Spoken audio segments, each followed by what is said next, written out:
What's up, everyone? Welcome to the Bubble Wrap podcast with me, Rich Cardona. I completely stumbled upon this idea by accident, and it's from a Facebook group I'm in called First in Line with Gary V.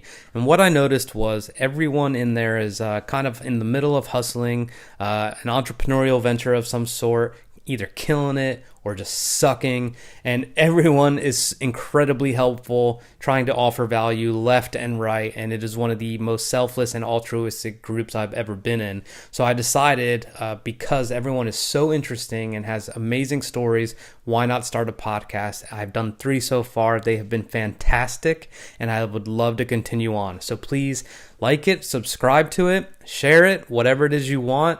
Definitely give me some feedback. And last and most certainly not least, if you want to be on, please let me know. You could find me at Flybys Media on Instagram or Facebook, or you could always check out my other stuff on richcardona.net. See ya. So, number one, welcome. You are the absolute first guest on this podcast. And because it's going to be the first one, first, please introduce yourself, and then I'm going to get into a little bit about how this came about. Sure. I'm Ashlee Lackovic from BC, Canada, and I knit all day. You knit all day. Perfect. So this is the Bubble Wrap podcast, and the reason I came up with that name is because I have a habit of ordering a lot of things online, and sometimes you just get a box and you're like, I don't remember what I ordered, and it gets really exciting. You open it up, and then there's the bubble wrap, and you're like, okay, what's in here? So I came up with that because I think I'm meeting you for the very first time. We had we chatted on Facebook Messenger, but we didn't talk about specifics. We didn't have a call. We didn't prep, nothing like that. So that's why I called it that. And this all came to be, and I'm not going to mention this in all the other podcasts, but this came to be because we're obviously both avid fans of Gary Vaynerchuk. We love the First in Line community that he has on Facebook. And I think there's a lot of inspirational things. With me, I was kind of in a rut of my own thing. And I wanted to just kind of reach out and get to know people, because at the end of the day, it's just there's so many interesting stories out there and people trying to do something unique. And I was actually so happy because I'm sure there's going to be a ton of people in fitness, a ton of people in digital marketing, how to get more followers on Instagram, but there's definitely not going to be a long line of people who knit. So that is like super unique, and I'm really, really glad we connected. So that being said, there is the Bubble Wrap podcast, how it came to be, why we're here. So I would definitely like to start with kind of like your upbringing, where you were, and like obviously like we'll work our way up to knitting, but I just want to kind of know a little bit about you and what it was like growing up. Well, I had some great parents. I grew up in Red Deer, Alberta, which is, for anyone that doesn't know, it's on like the west side of Canada. Okay. So close to Calgary, basically. Okay. And small city. I kind of just had a really good upbringing, had some great parents. I have a little brother. Okay. And I was always kind of a kid that was really anxious and really shy. Okay. And I didn't talk to anybody. I cried all the time when I had to like go do something new. And I was really creative, though. That was my thing. I was really into an outlet? I mean, it was an outlet for you, I'm assuming? Yeah, well, knitting is, but I didn't find that till way later. Yeah. I didn't till just I was being like, creative. I mean, like you need to do something creative in order to be an outlet. So let me back up, because I think it's really interesting already. So you were anxious, like, I mean, like middle school and high school, like all that. Like, did you feel like you weren't fitting in, and if so, why? Well, it actually, I can't remember not being anxious. Okay. So I would say, like, I mean, my first memory of it, I was like 4. Yeah. So, and then, I mean, I did good in school. I was really like book smart. Yeah. But just not great social skills. And when I got into junior high, so like 12, I guess, grade 7, I was homeschooled. Okay. So my parents made the decision to take me out of school, and we did like this kind of online program thing. And I was homeschooled until just before grade 12. Okay. And I made the decision to go back Nice. because I wanted to go into like performing arts school. Yep. And you can't do that when you're homeschooled. You have to S- like go into a program and s- join choirs and things Yeah. like that. Hold on. So, I mean, so you said you made that decision Yeah. to go back. Tell me how that conversation was. Like, how did you approach it? And did you meet resistance or did you get the support you needed off the bat? My parents were really awesome. I was the one who initially wanted to be homeschooled. Yeah. So they were very supportive of that always. And when I wanted to go back, they're like, absolutely, like Nice. your choice. And, I was basically an adult anyway. Yeah. So yeah, they were always very supportive of what I do, even now. But So yeah. reintegrating, and I mean, I need to think back to, well, I guess not too long ago, but so I was in the Marines, and we always used to kind of make fun of people. I mean, we make fun of everyone for everything, but like homeschool, right? Like, oh, okay, that person was homeschooled. So when you kind of reintegrated back, did you see people that you used to know? And if not, like when you just kind of came back in and people found out that you hadn't been in like an academic environment per se, what was that like? My school was really large. Like it was probably 1,000 students Nice. between like grade 10 and grade 12. Yeah. So it was really easy to kind of just like not talk to anybody. Yeah. And so I was in like, I had my little group with like choir kids and music. And then I hung out with my best friend who I'd known since I was 3 years old. Nice. So really, like, I just had my very small group. I wasn't like super popular. I can't remember any of the names of the kids I technically graduated with. Like, I didn't have long friendships with them, but I was okay with that. Yeah. Well, So s- just, so I mean, yeah. like that's interesting because uh, did you prefer because you knew it sounds like you kind of knew yourself really well. Did you Mhm. prefer and kind of would you consider yourself an introvert then? I'm assuming. Yeah. Oh, yeah. So I mean, I know a lot of introverts, and I'm like somewhere in between. But did you feel yourself just getting consciously comfortable with that? Just like this is who I am. Like I don't need other people, or did you ever have a longing for a lot of relationships and popularity? I never wanted to be popular, Hmm. ever. I was quite happy with just being by myself and being, creative. I was cool if I was just like writing Yeah. or listening to my music. That was a big thing. And with a really close group of friends. Like Yeah. I didn't like to go out of my comfort zone. And the only downfall I would say of actually being homeschooled is I wouldn't say stuff I missed out on, but I didn't um, I didn't push myself as much as maybe I should have. Yeah. So I mean, like you're had home. It's just not the same. You're home, right? Like oh, it's like working remotely. yeah, exactly. I can like, go to school in my pajamas. Like I don't have to get up. I don't have to do all the other things that kids have to do. I wasn't someone who was into sports. So I was like it was like the perfect world for me. Hmm. Um, but it also taught me really good work ethic and how to motivate myself Yeah. because you have to do that. I Yeah. can't just always rely on my parents to do that. So Yeah. So the creativity part. So you keep talking about that. You just mentioned music, and you mentioned writing. So like, tell me about those kinds of things. Like, what do you like to write, or what did you like to write? And as far as music, I mean, it's an escape for a lot of people. But I think for someone like you, and what I mean by you is like someone who was consciously kind of introverted. Like, it is an enormous piece of like peacefulness, so to speak. Mhm. So like, what did you like to write?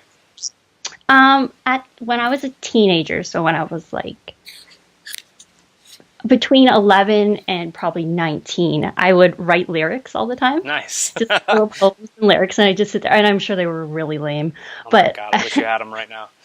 yeah, um, but yeah, I would write that all the time. I would write little like short stories. I always wanted to write like novels and things like that.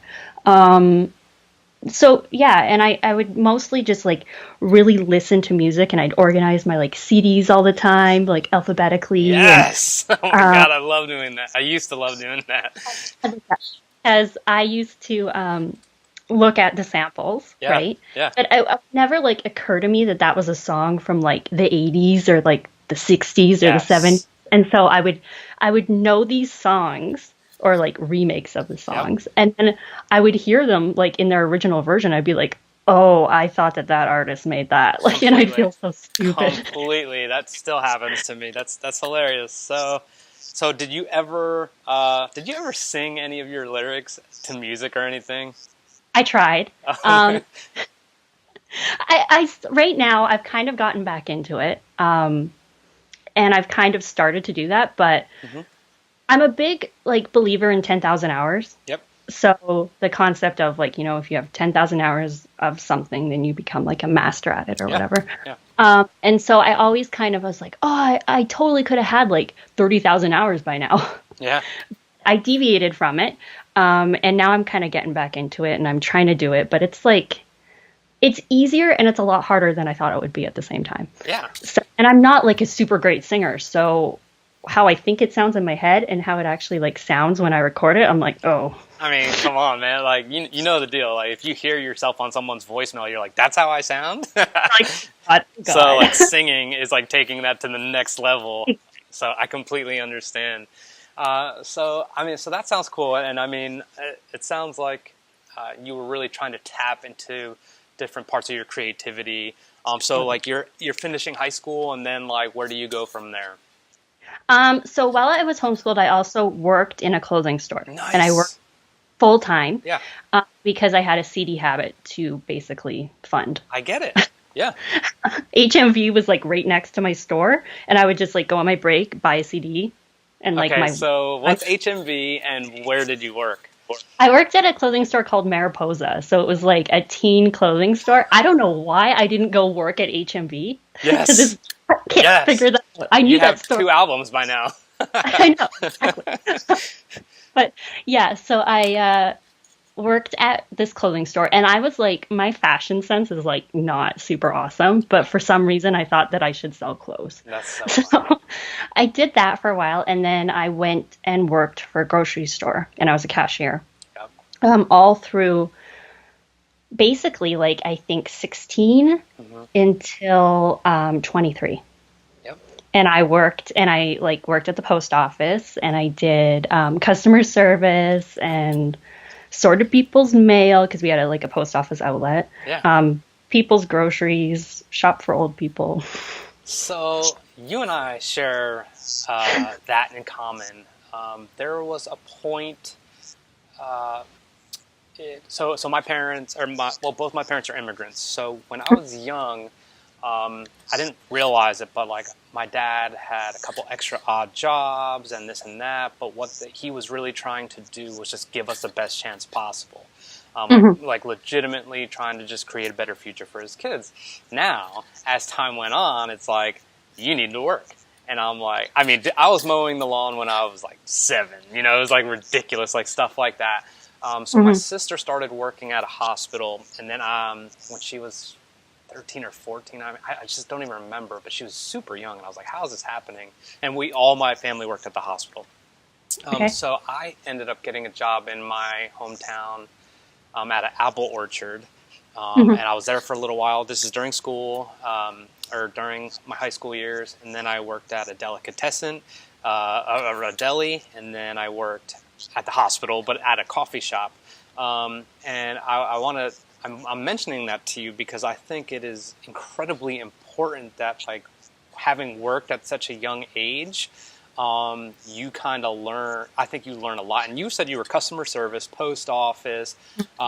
You learn how to deal with people a lot. Yeah. So what do you think about that? Like, I mean, like, the experience was invaluable to me, but like, what's the impact it had on you?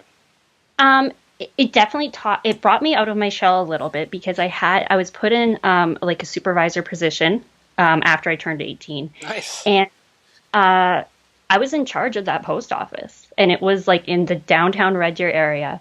And if I didn't put the mail out on time, nobody got their parcels. Yeah. Like it was like a big deal. So it taught me responsibility. And because I had been homeschooled and already had that kind of work ethic, it kind of brought it out a little bit more.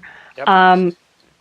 And I definitely the responsibility. It also now, when I look back at it, I'm very appreciative of the fact that I'm not doing it anymore. Yeah. Because it was a long hours. It was on your feet. It was dealing with people. It was, and not always people in like the best circumstances. You get Yeah. yelled at a lot. You get rude customers. You get people that just don't understand. Yeah. And especially like Christmas time when Yeah. everyone's trying to mail everything. Yeah. So now I look back at that and I think, how lucky am I now that I get to do what I do? Yeah. And it makes me so much more appreciative and thankful that I found my thing. Yeah. Because I don't want to have to do that. But I'm so glad I did it because I wouldn't have that perspective. I agree. And it's funny how you talk about dealing with different people and the attitudes and all that. Because when I worked at that coffee shop I mentioned in the hospital, like, I was getting the entire spectrum of emotions. I had no idea. Someone could have just had a baby and is thrilled. Someone could have just lost their mother and is terrible and they need another cup of coffee. I was like, this is the third time I've seen you this hour, type of thing. But I completely understand. And I think knowing a little bit more about you now from like your childhood, like, yes, it kind of, you said it helped you break out of your shell a little bit, but it doesn't mean that's where you wanted to be. It was just kind of like a circumstance, right? So, okay. So then, did you go to college? Mm-mm. Okay. Never. And I do regret that a little bit. The original plan was to go to music college. Okay. And I was too anxious and too scared to ever pursue that because it involved singing. It involved having a voice. It involved a lot of work. And I didn't think I was talented enough to do it. Oh, man. So I know now that had I just put in the work, a lot, maybe I wouldn't have got in the first time, but I might got in the second or third or fourth time. Yeah. And, but I obviously needed to go through that. I obviously needed to learn that lesson. Yeah. But yeah, I was too anxious and too insecure to do it. I gotcha. And that's why I didn't go. And I think, so here's like the one thing. If you may have gone and realized maybe you could have been a music producer. Yeah. Do you know what I'm saying? Like, it's just, you just don't know those things back then. You're just like, Yeah. I'm right now figuring out that a passion that I left everything for, the learning curve is going to be very steep, but I'm also very passionate about something else that comes incredibly natural to me. You know what I mean? So, like, you just don't know, but you have to just kind of go through it in order to kind of understand that. So, okay, so then you avoided music college. You were scared, got it, and then where'd you go? Moved in with my then boyfriend, and kind of just that's when I started working at the post office and doing all of that. And then after me and my boyfriend broke up, it took a little bit of time to just be a 22-year-old. Of course. Yeah. Yes. And then met my now husband. Nice. And moved from the Calgary area to British Columbia in this really small mining town, and I got really bored. Oh, man. Because there was no work out here for me unless I wanted to, like, work at a coal mine. And I didn't. I mean, so you moved there. Is his occupation over there? Yeah, he works at a coal mine. Okay. And that's what's in this area is coal mine. And so we moved here for like a 2-year plan kind of deal. Yeah. And I got really bored. Yeah. And I got really frustrated because there wasn't even like a gas station that was open past, 8 p.m. at the time. Like I went from city having everything like right there to like having to go 2 hours for groceries. Yes. And so what happened was I had a friend of mine go, there's this knitting class. Do you want to go with me? And I was like, I'm never going to do that, but I'll go with you. That's hilarious. And so I bought this yarn and these like long needles that were like huge, like oh my God. And went to this knitting class. And there was like, I think maybe like 5 of us. And I didn't speak. I was still really insecure and really scared. And I didn't speak to anybody for 3 weeks. Oh my God. And I couldn't learn. Like I was like the most awkward weird person, and I couldn't learn just the basic technique of getting the yarn on the needles. So when you say you couldn't learn, I have to ask, like, were you looking around at the other people and you're like, oh, cool, like something's wrong with me because Yeah, exactly. they're already flying through. Everyone else either already knew how to knit or was getting it really quick, like got it within an hour. And I'm sitting there and I can't even hold my needles properly. Yeah. And I'm part of it was the anxiety, part of it was just feeling really out of place. Yep. But it made me try so much harder. Like I would go home, and this was like at the beginning of YouTube. Mm-hmm. So I'd go home and I'd like type in videos of like how to knit, and I'd look online and there would be like 2 YouTube videos on knitting. And I just keep trying and I'd come back and I'd be like in tears and I'd be frustrated. And then one day it just clicked. Nice. And it was like the whole class was like, finally. Yeah. And then I started to be able to come out of my shell even more. Yeah. And started actually knitting something. Did you ever feel like now that like the light bulb came on or it clicked or whatever you want to call it, that like because I was kind of behind some of you guys and you already knew what you were doing, like it's on. Like, did you ever have that attitude, or you were kind of just patient? I never really thought that like it was a joke always in the group that, well, if she can learn, anybody can learn. So like when someone new would come in and they'd be like, I don't know if I could do this, I'd be the first one who'd say it. I'd be like, "Okay, you can't be worse than me." Yeah. You know? And so now, I mean, I look back and I think, wow, like what would I tell that, like, 23-year-old Ashlee? And it was like that this is worth pursuing. Like, it was like divine timing that I even went, because I wouldn't have done that. I thought it was lame and stupid. Yeah. I mean, to be honest. No, but I mean, like, it makes complete sense. I think it's hilarious, though, how you were, like, looking for YouTube videos, and you probably just, like you said, there's, like, 2. Like, I'm sure, like, that's just not, like, something that you really see on there. But, I mean, I'm sure now it's different. Now you do. Now you do. And I'm part of that. Okay, so then you started to pick it up, and, I mean, your confidence probably built. And then, like, there had to just be a point, and walk me through how you started to realize maybe this is lucrative, or maybe this is something I want to do long term, or maybe this is something I want to teach. Well, it's kind of funny how it happened, because I would start to knit and I would think I was doing a really good job. And when I look back on those projects, they suck. Yes. Like, they're so bad. Yes. But I remember like knitting a scarf and watching like a movie on Notorious B.I.G. Yes. I was like knitting and just like not even like paying attention. I wasn't even looking at my knitting. I was literally just watching the movie. Yes. And I was knitting this scarf for my husband, which he's never worn because it's that bad. But I knit like probably like 6 feet of just stuff. Wow. And I thought I was good. And I didn't know any better. I didn't know that I was bad at it. Yeah. So I just kept going. And I'd like start looking at patterns and I'd be like, oh, I want to knit like that sweater. And I'd knit a sweater and then I'd sew it together backwards.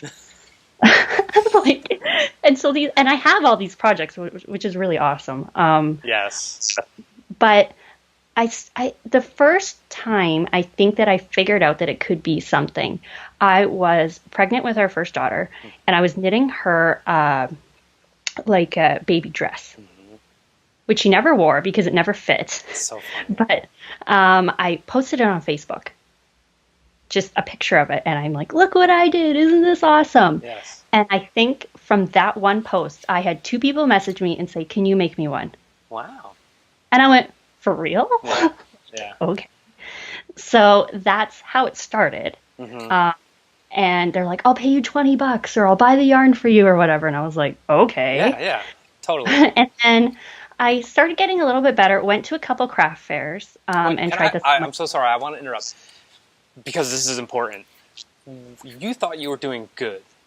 Okay. Mm-hmm. Like, how do you know when you're not doing good if you don't have anything to compare it to? And the reason I say this is I have a very good friend who loves to make music. He's obsessed with making music. And then he said when Late Registration came out by Kanye West, he said he went and deleted everything. He goes, I cannot believe how far off I am, you know? And they say comparison kills enjoyment. 100%. You know, so like, so you thought you were good, which is a good thing because that means you're enjoying doing it. And if you knew already that you were maybe not good, maybe you would have quit. I mean, we'll never know. But like, how did you find out that maybe you weren't as good as you thought?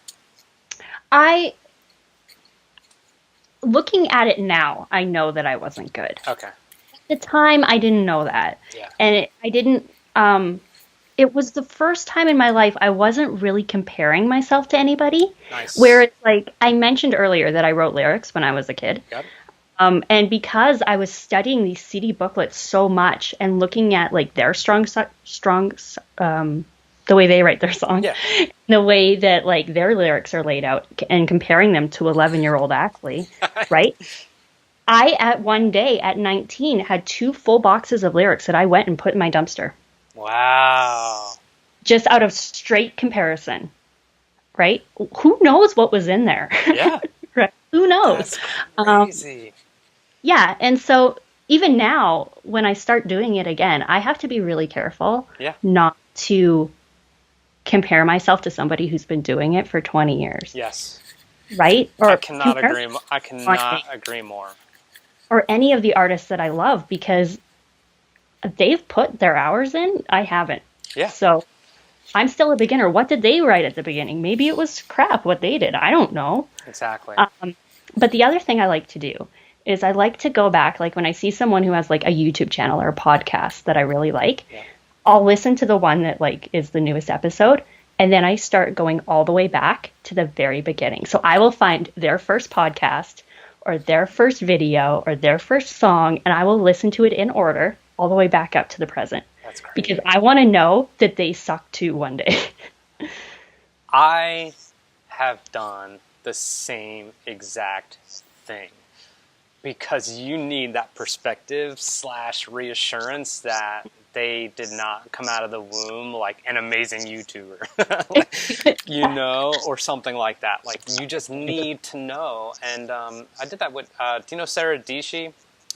She's a pretty big YouTuber, and she makes really good stuff. And I happened to start vlogging, and I bought this like thing called Skillshare. It's like an app or something, and it has like all kinds of classes you could take. So she was like teaching one of the classes, and I was like, oh wow, like I felt cool because I was following the right person.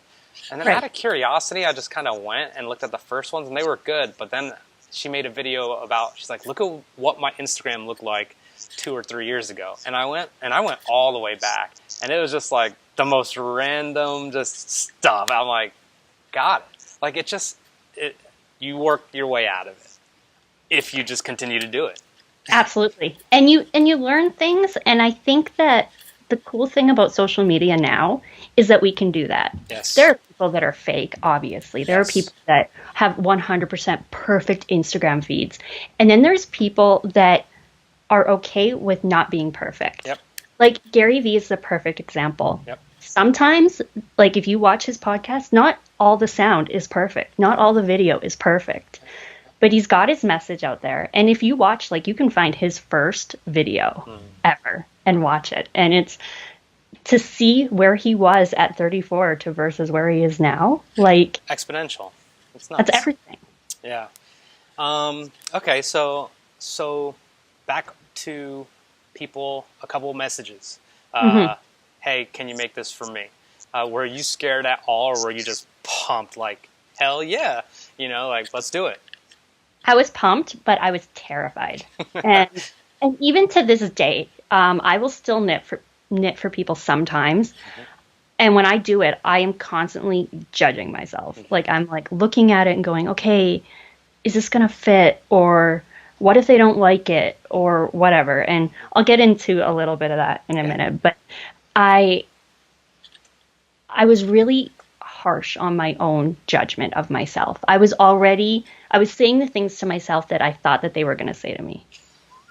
And so it became like this mind torture of just like, it became stressful, right? I'm like, they already hated it, and I haven't even knit it yet. Yeah. Like, so I finally, after like 10 years of knitting, have finally got out of that, Hmm. where I've kind of just stopped caring. Yeah. I do my best work, and if they don't like it, Yeah. Oh, well. that's, um, and yeah, so I started, um, doing a little bit of craft fairs, but I found that it was really hard to keep up with the demand.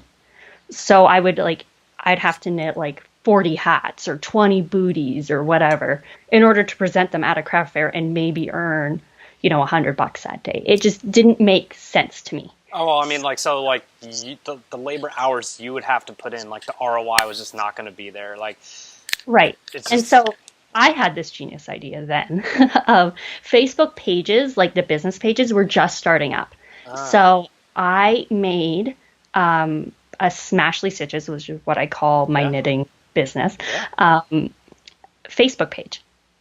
And I invited all my friends to it, and like the first posts were just like bad. yes. Oh, my God, yes. um, I'm still there. and I remember doing like Facebook ads when it first started out and just Nice. like trying to get likes and trying to get people, to look at my page. Yep.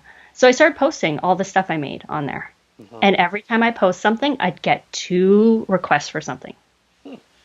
So like, oh, can you make that but in purple and blue? Wow. And so I just started like going through knitting books and being like, okay, I'm going to make this pattern. And I would be like, I'm going to knit every pattern in this, pattern book. And then I'm going to see if I can teach myself, get my knitting game up there. Wow. But, like, Uh, if you're just posting and you get like, that is a lot of interest. I mean, percentage-wise, obviously, but I'm saying, like, there's people with amazing stuff dumping a ton of money. And I mean, I know the strategy, like Facebook's underpriced right now, keep going. But I mean, like, that's pretty big, like, even if it was starting out, because I mean, that's significant for back then. Okay, so it ramped up a little bit, and you were just being creative and looking more and more into what you could teach yourself. Actually, did you ever have anyone who you kind of found and were like, can you take me to the next level? Or are you really just kind of on this journey alone? so at the time, there wasn't anyone I could compare myself to. Yeah. I didn't know anybody who was really doing this. And like, I had made a website. I Nice. had like Twitter. I had an Etsy shop. I had my Facebook page. And I was just like promoting my stuff because I was like, I don't even know what this is. I'm Yeah. just going to do it Yeah. and whatever. Yeah. And I started a blog too. Nice. I wrote like knitting goals, and it was like my knitting bucket list is what I called it. And I would blog every day for like probably, I think I did it for a year and a half. I just Nice. blogged every day and talking about all these things that I wanted to accomplish. And it was things like write a book, go on a podcast,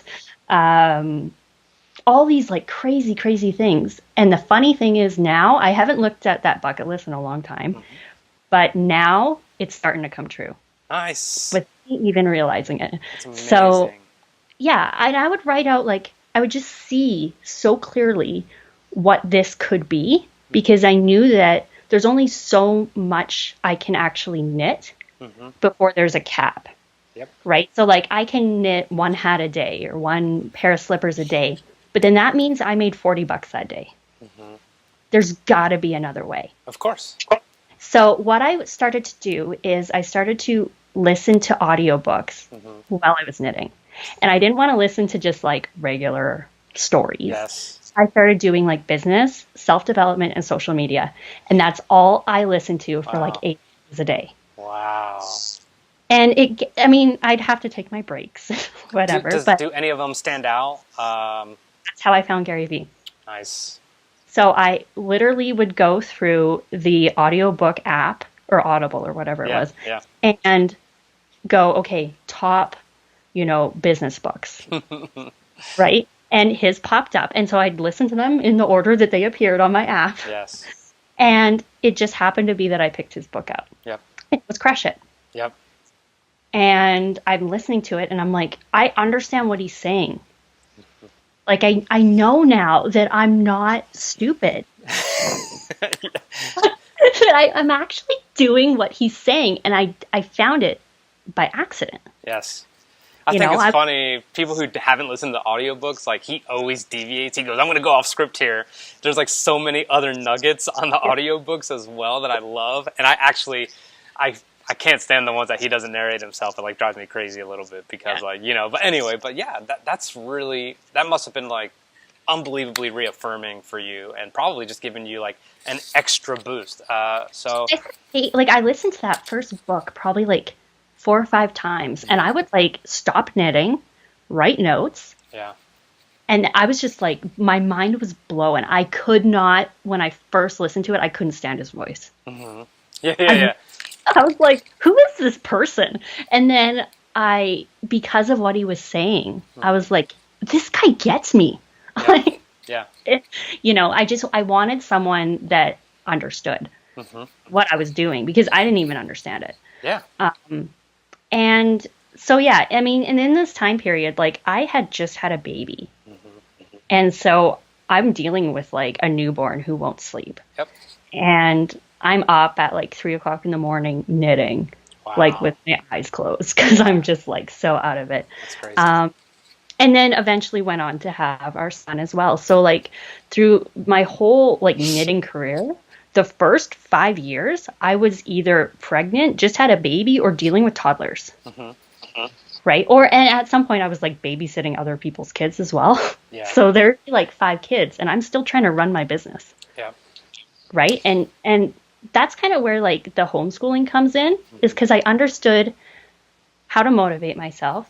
I understood that I didn't like to be bored, and that I knew how to organize my time. Well, yeah, I mean, so you're like juggling responsibilities, and I mean, everyone always says when they're pregnant or just had a baby, and I have a daughter as well. She's almost 2. Like you're now responsible for another human life, right? Like you got to keep it alive, and it's so funny looking back at like the first year versus the she's almost 2, the second year, how things kind of change. But I mean, I would say watching my wife, and I was working ridiculous hours. I was at Amazon and I was on a night shift, so we just talked about it yesterday. I would see my daughter, like legitimately like an hour a day, you know what I mean? Like, and just like bullshit, it was not really good quality time. But anyway, I would watch her, and that's just the vast amount of responsibilities and time management that it takes is on another level.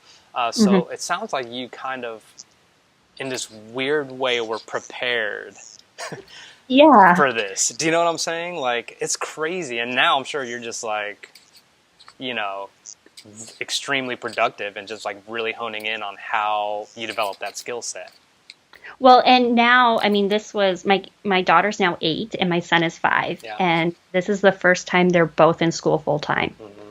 So, and they have this program here where it's integrated kindergarten. So they like go for an hour the first week and then like the second week. Yeah. So this is like, I've been 3 weeks of 6 hours of child free time. I'm like, let's get stuff done. Yes. Like, I now understand how precious time is because you don't just get it. Like, I was working, and I didn't even call it work for the longest time. I didn't take myself too seriously. Yeah. I was like, it felt like playing to me. Yeah. And I would have, Etsy orders to fulfill or, Facebook orders to fulfill. But I still never took it. Like, I would get myself stressed out at Christmas time. But when it wasn't Christmas time, I was pretty chill about it. Like, I was like, whatever. Like, I could be working at the post office. Yeah. So most of my traffic, because of Facebook ads, and I grew pretty quickly, like probably, I think, well, now I have about 4,000 likes. Nice. And that's all from, like, I haven't worked that hard on my Facebook page recently, but that's all from prior work. Nice. So that's from Facebook ads and just starting out and having literally 0. And then over a 5-year period. So I'd get about 1,000. That's fantastic. Especially because you're super niche. You know what I mean? Like, yeah, that's really impressive. So mostly it was Facebook. Okay. And it was sharing my Facebook page, the posts that I would make on my Facebook page on my profile. Gotcha. And I don't think you're actually supposed to do that, I but don't, yeah, but I would do that, and that's how people would all of a sudden understand that, oh, that's Ashley, she knits. yeah, I forgot about that. So a lot of it was word of mouth. yeah.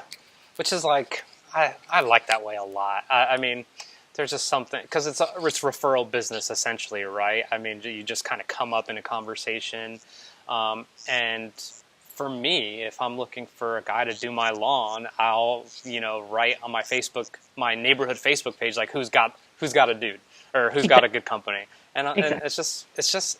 it just feels better that way. It alleviates kind of the guesswork if I'm just going to go on Yelp and be like, oh, like, let's Exactly. see.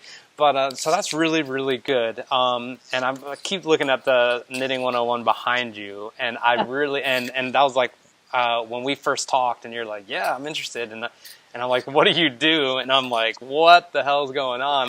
Tell Yeah. me about that, because that, I think, is really going to set you apart. If it hasn't already, but I mean, I just think it's different. I've never seen anything like that. So, as I was knitting and all these random things, people would start requesting sizes, like different sizes than were written in the pattern. So I would start changing up the patterns and start basically designing without even realizing it. Mm-hmm. And from there, I started developing my own patterns and selling them on different platforms. Yeah. And from there, I went, you know what? Like, I want people to understand what knitting has done for me Mm-hmm. because it brought me out of my shell even more than I could ever imagine. Mm-hmm. It finally kicked my anxiety. Mm-hmm. So, I mean, 30 years, Yeah. or I'm 34 now. Yeah. So, my whole life, and I now have figured it out. I've Yeah. now become less introverted, Yeah. essentially. And I like people need to know about this because I wasn't someone who would just start knitting. Yeah. That wasn't what my life plan was. Yep. And I want people to understand that they can do it too, first of all, because if I can do it, anyone can do it. But also that there's so many benefits to knitting Yeah. that we don't even understand. And it grew my confidence because from the patterns, writing my own patterns, I then got published in magazines. I then, Nice. because of the blog, I then got to write for magazines and write for other blogs. And it now with teaching knitting, I just wanted people to understand that this is not what people think it is. Yeah. This is not some grandma, in a chair Yeah. knitting, which is great, but that's not who I am. Yeah. Right? Knitting is a lot cooler to me than that. So, like, I actually think the fact that you wrote it and wanted to share about it, like, really demonstrates like insane confidence, because you enjoy it so much and you realize what it's done for you so much that you want to share it. And you don't really think about it, where after everything we've talked about so far, like, if maybe it was 5 years before, you'd be like, I don't know, people would probably laugh at this, or people would just be like, why would I ever read this? But it doesn't seem to me like that was, you thought about any of that stuff. You just wanted to put it out there. Well, I had like a kind of business plan sort of written out on some poster board, Nice. and it had this thing called Knitting University, which I wanted to do, and I wanted to teach people to knit, but I wanted it to be like everything about knitting. Yeah. And I knew that, and I always said I wanted to be like the Oprah of knitting. So I wanted to have like, make knitting cool again, make knitting kind of sexy, Yeah. make like this badass thing where people are going to want to try it Yeah. that wouldn't normally try it. Yeah.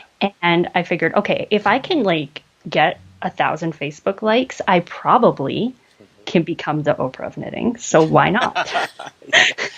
And I had someone, and I said, the knitting book is 5 years off at least. I'm not there yet. And I had someone sit me down and be like, actually, it's already here. You just have to open your computer and type it out. And I went, well, I guess. Yeah. So I started writing it, and then I started to compare myself. And so the book was actually written a year ago. And then I had 10 pages left and I quit. Oh, God. And I didn't just quit the book. I quit everything. Oh my God, Ashlee. I was like, I'm not doing this anymore. I don't want. I think I might have like overworked Yeah. myself slightly because I was like publishing designs, writing a book, fulfilling orders. Like I just basically had like a knitting mental breakdown. Yeah, you were scaling, and I mean, like, this almost could have been the culmination, right? And so, I mean, so what? Like, I don't get it. I mean, and I don't mean that. I don't mean to sound naive. Like, what happened in your head that you're just like, that's it? Like, I cannot do these 10 pages. Like, what was the roadblock to you? I think it was a fear of finally succeeding at something. And I Nice. mean, I had already succeeded. I had already published. I had already like I had people that loved my knitting that I didn't even know. I had fans, technically. I mean, maybe like 10 of them, Yeah. but still had people that were inspired by my knitting. And I just felt that I couldn't live up to that. And that like my self-esteem got in the way.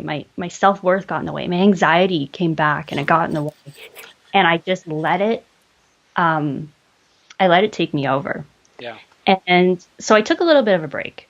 And then I went back to my roots. So I literally put on an audiobook, started knitting, and then I started going, you know what? I started talking to people about that I was writing this book. And I hadn't really like told anyone except like my husband that I was doing this. And I had someone go, well, is it almost done? And I'm like, well, it's got 10 pages and most of it's even been like run by an editor already. And she's like, and you're not done. Why? Yeah. I'm like, because I can't. I just can't. And she's like, actually, you can. Mm-hmm. So with a little bit of yelling at and listening to Gary Vee every single day, Yeah, seriously. and not just him, but like if I found a podcast that was inspiring or a video that was inspiring, that's all I listened to. Yeah. So I literally blocked everything else out, Yeah. all of the outside stuff. I didn't watch TV. I didn't watch the news. I didn't talk to friends that were negative. I didn't do any of that. I just went like tunnel vision. I've got to finish this book. I finished it in like 2 hours. Of course. Like, that's it? Like, oh, yeah. Yeah. And then the supplement to the book was that there was also all these YouTube videos where I would demonstrate them. And I had filmed all but 2 videos. Oh, nice. Oh, nice. So I filmed the last part of the video and I said, okay, July 19th, my 34th birthday, this book is coming out. The night before, I designed the cover. I put it in a PDF and literally it was that simple. Wow. And then I released it on Insta. I like did a whole Instagram thing about it. I threw myself a little birthday party and put it on my Facebook page, put it on Instagram, I redesigned my website because I had let my website go because I was done. Yeah. And then all of a sudden, I mean, my mom bought the first copy, which is awesome. Yes. Of course it is. You know. Of course it is. Shout out to mom. But yeah. I wanted someone who wasn't my mom to buy it. And then it happened. And then it happened a couple more times. Wow. And then it just started to spiral. And that takes us to today, where now I'm taking the book. It's now, I teach knitting in high schools, one of the local high schools around here. I go in at lunch hour and I help kids learn to knit. I talk to them about the anxiety aspect of it, the mental health aspect of it. Knitting for kids that, you know, maybe don't have mittens or hats for the winter.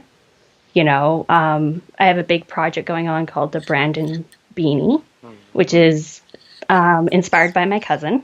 Okay. Who passed away this past summer. And it's literally just a beanie. It's like just a beanie. Yeah. And release the pattern so that knitters can knit around the world and give a beanie to anyone who needs one. Nice. Whether it's like someone's having a bad day or you want to knit it for homeless people or you want to wear it in support of mental health. So I'm right now just trying to teach everybody to knit. This is ridiculous, like this whole thing. I'm going to tell you why. Because this is the first podcast I've done. Yeah. And there's so many elements of this that make me scared to have other people on. And I'm not over exaggerating. What I mean, and I want to clarify.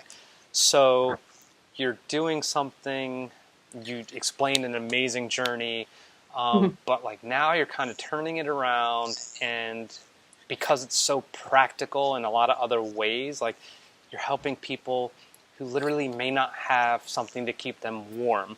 You're helping people in high school who may have been just like you and dealing with things that are 20 years removed from what you dealt with, but it's different now because there wasn't social media when you and I were in high school. So I mean, like you're just like kind of giving in a lot of different directions, and I'm like super happy that you completed your book, and I'm glad that you have traction. So you've arrived, in my opinion. Well, and I mean, to be honest, this is like the second podcast interview I've ever done Yeah, in my I'm very happy with how it's going. So normally, like a year ago, this wouldn't have happened. This would have put me over the edge. Oh, you're nuts.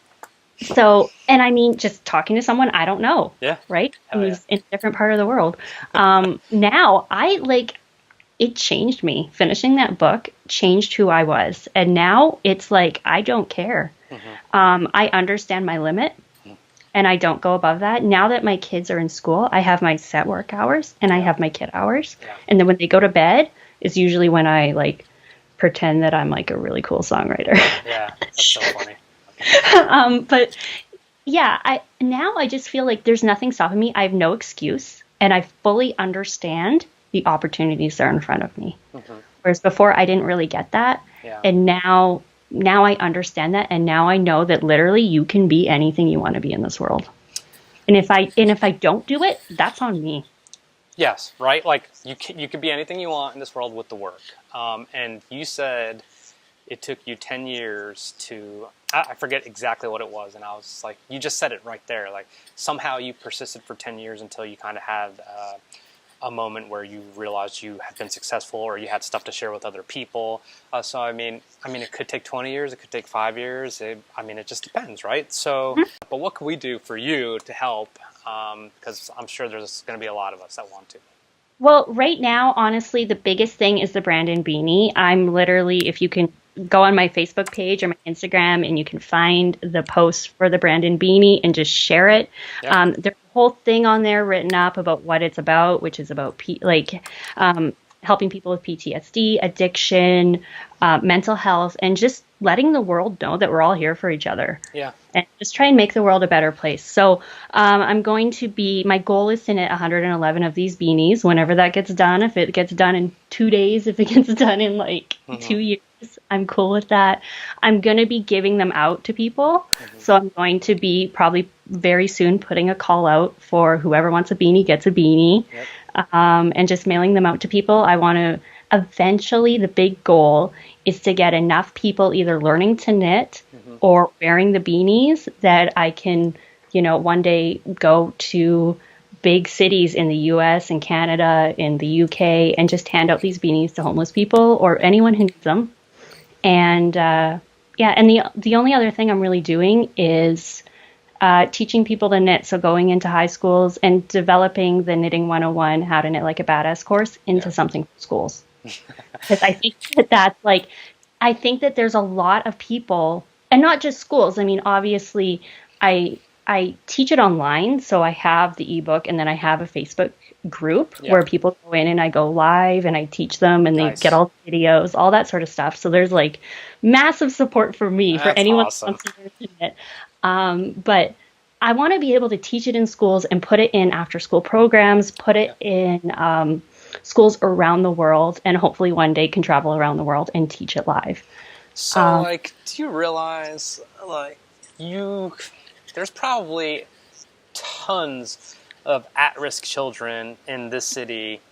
I mean, is that what you're getting at? Yeah. I mean, and not just children, but like adults. How many adults don't even admit that they have anxiety issues? Yeah.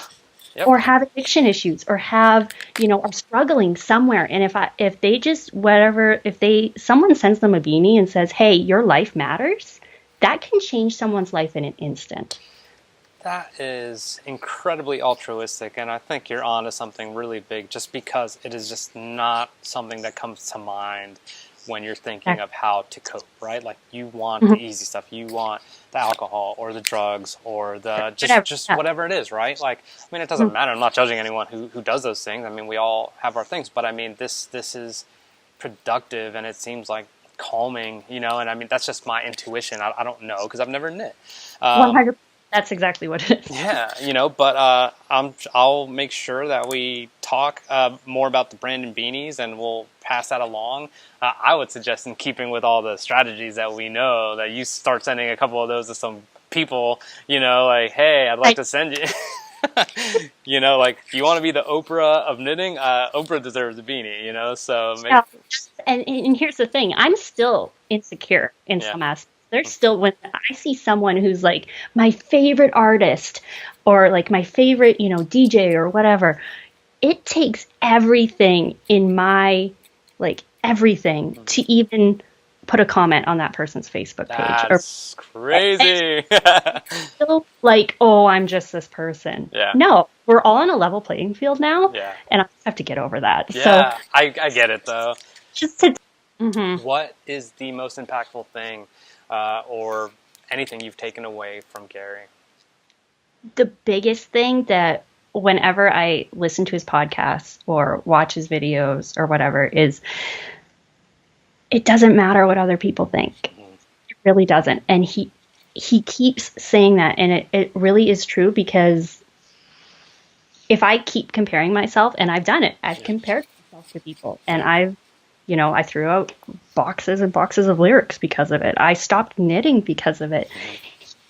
That can destroy your life. You have to do it for you, and you have to forget about everybody else. Yeah.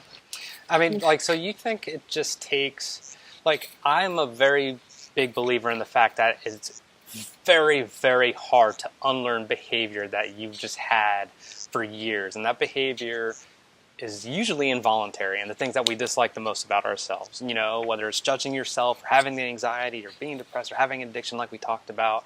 So, like, how do you tap back into that over and over, like that message, like it just doesn't matter, because it clearly has just removed obstacles for you and helped you thrive. So I guess what I'm asking is, how would you tell other people to do that, to kind of alleviate themselves? I mean, it's just hard to do. You are very careful about who you surround yourself with, who you pay attention to, and the content you consume, because we are consuming content all the time. Yeah. And that means that you shut off the TV and you put some audiobooks on, or you put a podcast on, and you become almost obsessed with those things. Yeah. If you're inspired by music, you put music on. Yeah. And you just try and drown out everything else, because at a certain point, if you keep doing that and every single day you spend, like 6 hours listening to a book, and you have Gary yelling at you for 6 hours, you're gonna do something. Like, you're gonna be like, I have to create something because this guy's yelling at me.